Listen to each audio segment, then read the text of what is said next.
Hey, I'm Ryan Reynolds. Recently, I asked Mint Mobile's legal team if big wireless companies are allowed to raise prices due to inflation. They said yes. And then when I asked if raising prices technically violates those onerous two-year contracts, they said, "What the f*** are you talking about, you insane Hollywood ass?" So to recap, we're cutting the price of Mint Unlimited from $30 a month to just $15 a month. Give it a try at mintmobile.com/switch. $45 up front for 3 months plus taxes and fees. Promo rate for new customers for limited time. Unlimited more than 40 gigabytes per month. Slows full terms at mintmobile.com. 7 things you don't really need to know, but probably should. I'm Ciara Ryven, and this is the Sunday 7. It's Sunday the 9th of June, and you're welcome to another episode of the award-winning Sunday 7 from the makers of the Smart 7. In today's episode, we'll track Boeing's Starliner launch, we get the latest on the TikTok hack and the NHS Cyberattack. We hear deep inside the major oak in Sherwood forest, and we find out how they keep cows safe in Somerset. But first, on this day in 1931, Robert Goddard lodged a patent for a rocket-fueled aircraft design that could have dramatically changed the way we fly.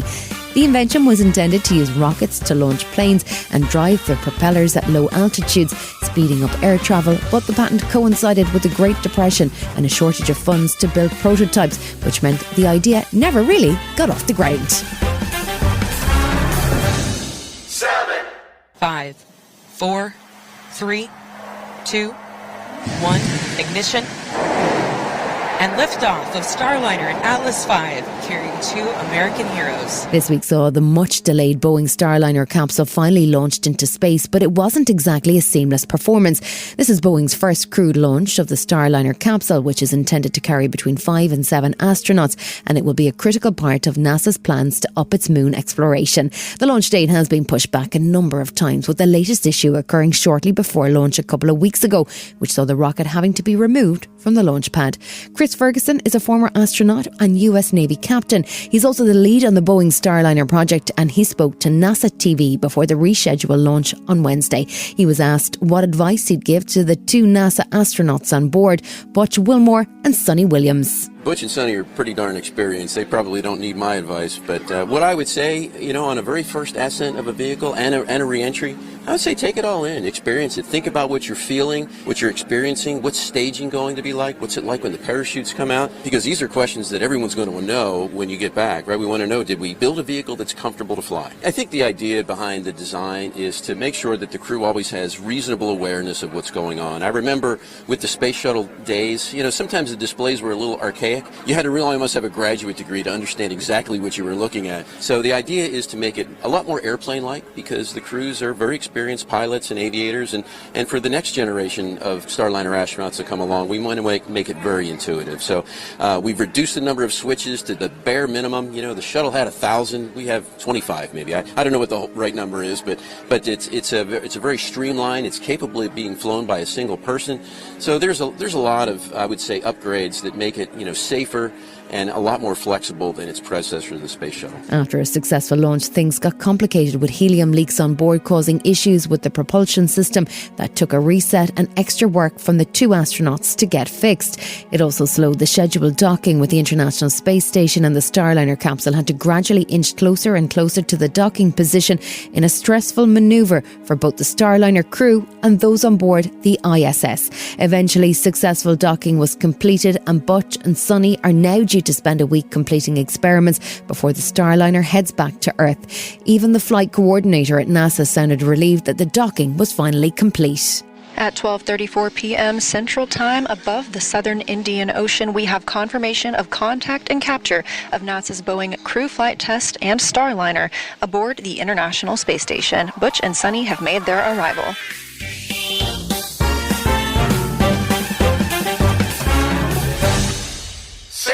It's been another big week on social media, with TikTok and X both in the headlines. There's only one man to call when social media goes off the rails, and that is the most online man I know, the Smart 7's tech guru, Will Guyatt.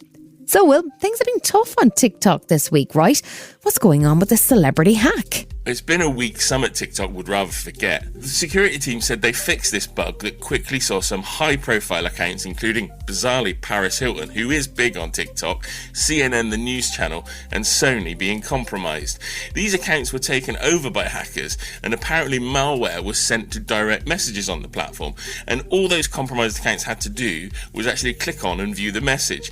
Now, these hacked accounts didn't start sending out suspicious cryptocurrency deals or dodgy messages, so it's not initially clear just how many accounts on the platform were affected by this hack. Do we think the hack has something to do with the proposed US ban? It's highly unlikely that the hack and the proposed US ban are related, but those politicians convinced that the Chinese ownership of TikTok is dangerous for American users will use this embarrassing security incident as leverage to force through this ban. And I saw that convicted felon Donald Trump joined TikTok this week. Are we sure it's him? Yep, it's definitely Donald. Not sure if he's posting himself from the toilet like he used to on Twitter, but he was joined by the UFC boss Dana White to kick off this account. He got over 4 million followers in his first 24 hours, seemingly as actually quite a few American users believe he could be the politician to save the platform in the country. Mind you, he had previously attempted to get it shut down or even sold to Walmart, the former owners of Asda, in 2020, but that didn't happen. But now Trump needs TikTok to spread his message ahead of the US elections. He's only on TikTok and also his awful platform called Truth Social. He's been on that for a long time. He's only got 7 million followers, so he's actually going to have a much bigger account and a much bigger presence on TikTok in far quicker a time. Apart from TikTok hacks, it sounds like things aren't going great at the former Twitter, now known as X. Didn't Elon Musk promise that there'd be no more spam and no more bots? How's that going for him? Elon did indeed promise all of that, but you've got to get through the hype with Elon Musk to see what's reality and what's not. And despite this claims of a cleanup, independent social media watchers say there are now more bots on X than ever before, and now they really want to show you their junk. Porn has long existed on X. Even when it was TikTok, you could inadvertently find all kinds of not safe for work content on the platform. Imagine working for the BBC and being surprised by search results at your desk. Surprisingly to many, but probably not to Elon Musk, X has now legitimised porn on the platform, saying in its new content policy that such content is a legitimate form of artistic expression, but should clearly be marked as not accessible to under 18s. Many users have actually suggested that X makes a different version of the app, available to those who might fancy their timelines being pumped full of porn. News like this is going to leave critics of Elon Musk wondering when the last person out at X will turn off the light. So has X been rebranded to XXX, and how would advertisers react? That's a good line, that. It's highly unlikely that many big-name brands will want to inadvertently find their products anywhere near sexy time activity on the platform. It's going to likely force even more advertisers away, despite Elon Musk's suggestions that his free speech approach to X is bringing millions and millions of users back in. If this does bring eyeballs back to the platform, it's only going to push more advertisers away. And finally, there's another exciting new use for AI, is that right? And it involves speaking to our future selves. I'm not sure if future me is going to call me an idiot for buying another arcade machine from the 80s, or may I pat myself on the back becoming a multi-million pound collector of arcade machines? Well, I don't know yet, but the boffins at MIT in the US reckon that talking to a 60-year-old version of yourself will shift how we think on health, money and work, inspiring wise life choices, just like that third Donkey Kong cabinet I've purchased. This app digitally creates your profile picture and then creates fake but plausible memories, which creates the story of a successful life of you as a 60-year-old. Early tests see that this app is performing well. Apparently a majority of volunteers, or over 300 of them, successfully believe that conversations with the chatbot left them less anxious and better connected with their future self. Sounds pretty cool. Still to come on the Sunday 7, the NHS struggles with a cyber attack, and we hear the sounds of the major oak tree.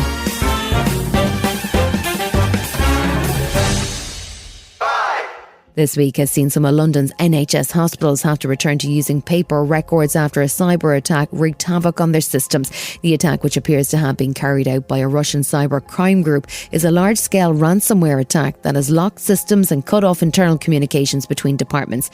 Deryck Mitchelson is the Chief Information Security Officer for Checkpoint Security Technologies, and he says it's pretty serious and that it's just the latest in a series of attacks. We're continuing to see an increase in cyber attacks across all sectors, public sector, healthcare, and of course social media as well. And it's probably not something that we should be surprised about. There's a lot of money can be made from such cyber attacks, but unfortunately it's very disruptive, and particularly in a year where we've got lots of elections, it's not a good thing at all. The attackers appear to have targeted blood tests in particular and is designed to be as disruptive as possible in the hopes that the NHS will pay a ransom to end the incident. Digital health lead at Imperial College is Saira Ghafur, and she says it's still hard to know how far-reaching the impact will be. It's tricky to say at the moment in terms of numbers because we don't have any hard data. To be honest, the numbers will be much higher than we already anticipate because it will be not only the numbers affected, but it will be the huge backlog of services that people will be massively impacted as well. So we've had cancellations of operations, people can't get urgent blood transfusions, but also pathology results. So any blood tests that people have had both in hospitals and in GP centres, it will be massively backlogged as well. At the moment, I think the disruption is going to be weeks, not days. Hopefully the services will be up and running, but it's always the backlog and the impact on services that we see. That will be really the tricky bit to kind of overcome there.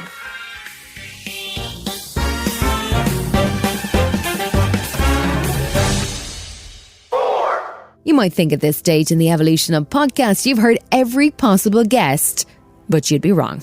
There's a podcast called The Voices of Sherwood Forests, and they've managed to capture the sounds of one of the UK's most famous trees. That's the sound of the major oak in Sherwood Forest, a tree which is believed to be over 1,000 years old and it featured in the legend of Robin Hood. Helen Mitchem is the podcast's producer, and she describes how they use ultra-sensitive microphones to capture the sounds within the tree, which she spoke to BBC Nottingham. It's the sound of kind of bubbles of air moving through the xylem tubes, and it's the very kind of life of the tree, so it's surging up from the roots to the leaves and the movement within the tree. And it sounds really healthy, doesn't it? The major oak is fenced off. It's a little bit lonely, but it's to stop all the impact of thousands of feet kind of trampling on its roots. So it's behind the fence, but we got permission to go up to it and record it. And all great people talk to plants and trees, don't they? I mean, Sir David Attenborough, King Charles, everyone who's got any knowledge and understanding appreciates the natural world is alive and vibrant. And I've told a group of teenager girls that trees communicate with each other, and they completely dismissed me. They had a point. I think I said they talk to each other, and they said they can't talk because they haven't got a brain. They came back with that straight away. But this was a way of showing that there is that communication through the mycelium network, and they help one another. But also I wanted to try and portray that the tree is a living thing. It's really vibrant. Still to come on the Sunday 7, one man's mission to clean up space and how music keeps Somerset cows safe. Right after this. Ryan Reynolds here from Mint Mobile. With the price of just about everything going up during inflation, we thought we'd bring our prices down. So to help us, we brought in a reverse auctioneer, which is apparently a thing. Mint Mobile Unlimited Premium Wireless. How to get 30, 30, bit to get 30, bit to get 20, 20, 20, bit to get 20, 20, bit to get 15, 15, 15, 15, just $15 a month? Sold! Give it a try at mintmobile.com/switch. $45 up front for 3 months plus taxes and fees. Promo rate for new customers for limited time. Unlimited more than 40 gigabytes per month. Slows full terms at mintmobile.com. Welcome back.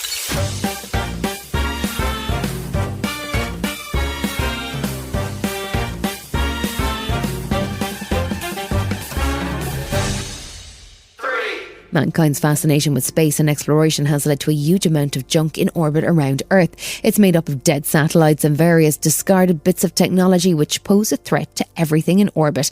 Now, a new tech startup from Japan called Astroscale has just floated on the stock exchange with a mission to help clean up Earth's upper region. They've already got government support from the US, UK and Japan for the project, which will see an orbital gripper designed to catch old satellites and space junk and then fire them into Earth's atmosphere so they can burn up safely.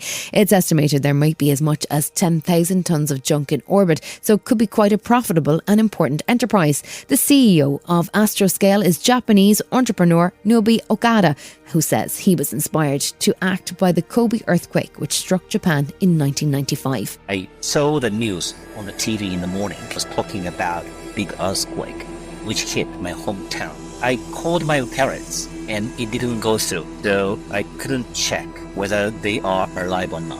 So I just jumped onto the airplane, flew to the nearest airport and then walked to home on that day. Houses were collapsed, and utility poles were broken, and people were huddling around the fire because it was January, very cold. That moment affected my life. I have to work. I have to do something impactful. He became fascinated by the amount of debris in space and set about working out what he could do to tackle it. I Googled how to develop satellites, and there's no answer through Google. And so I had to learn by myself. It took several months to read through to fully understand the jargons of the space technologies and the space physics. And then I came up with some hypotheses how to clean up the space debris. And each paper has an author, and it has an email account. So I contacted those professors and then had a worldwide tour. However, I had a third round world tour in the first 18 months. And during the third tour, various people said, oh no, it might work.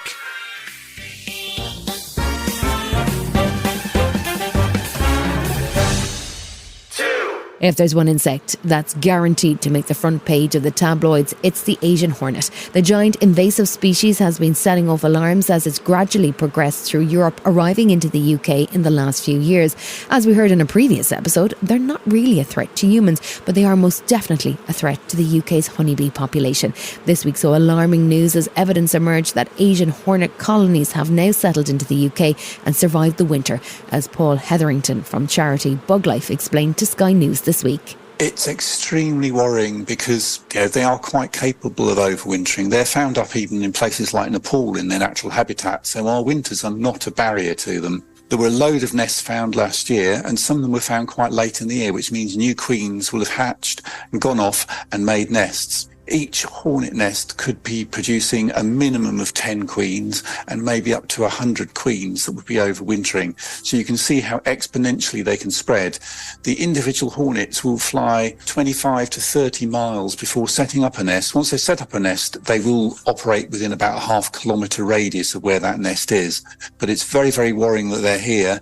They're in a part of the UK where we have some of our rarest bees, things like the shrill carder bee, the brown-banded carder bee. Some of their strongholds are in that sort of Thames Gateway area in the sort of Kent and Essex environ, which of course is close to the area where all of those nests have been found.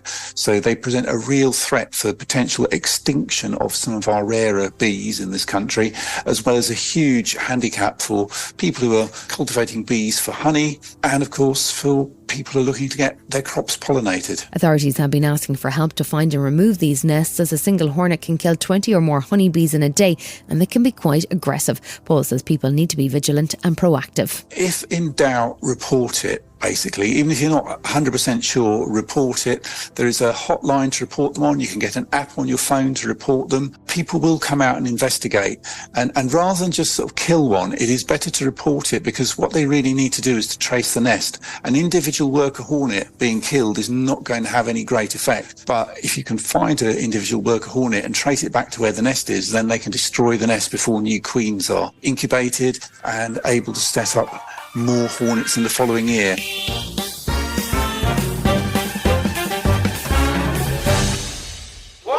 Somerset is famously laid back, nestled in the southwest of England and mostly famous for cider and cheddar cheese. And you can't make famous cheddar cheese without the cows of Somerset. But in an environment where the cows roam free, farmers have come up with an ingenious way to keep their herds safe. Cows are allowed to graze freely on stark marshes, but as Andy Darch from the Blue Carbon Farming explains, there are risks attached between high tides, ravines and encroaching on other wildlife. So they've come up with an ingenious system which controls the herd while also giving them freedom to roam.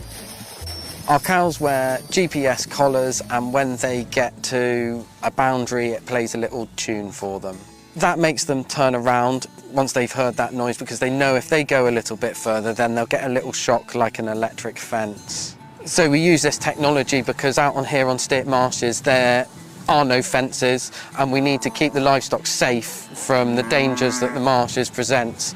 High tides, fast-moving waters, ravines, and we also want to protect certain areas for wildlife so grasses can grow and birds can nest. This has been the Sunday 7. Wherever you're listening, do us a favour and hit the follow button. We'll be back tomorrow at 7 a.m. with the regular Smart 7. Have a great rest of your weekend. Written, produced and published by Daft Doris. Kick off summer with Super BOGO savings at Sprouts Farmers Market. Now through June 11th, save big with buy one, get one free and buy one, get one 50% off on a huge variety of your favorite items throughout the store. From better-for-you baked goods and bulk nuts to fresh deli salads and protein powders. There's so much to stock up on. Plus, you can order your favorite BOGO items for pickup or delivery on Sprouts.com or through the app. Visit your local Sprouts Farmers Market or shop online at Sprouts.com today.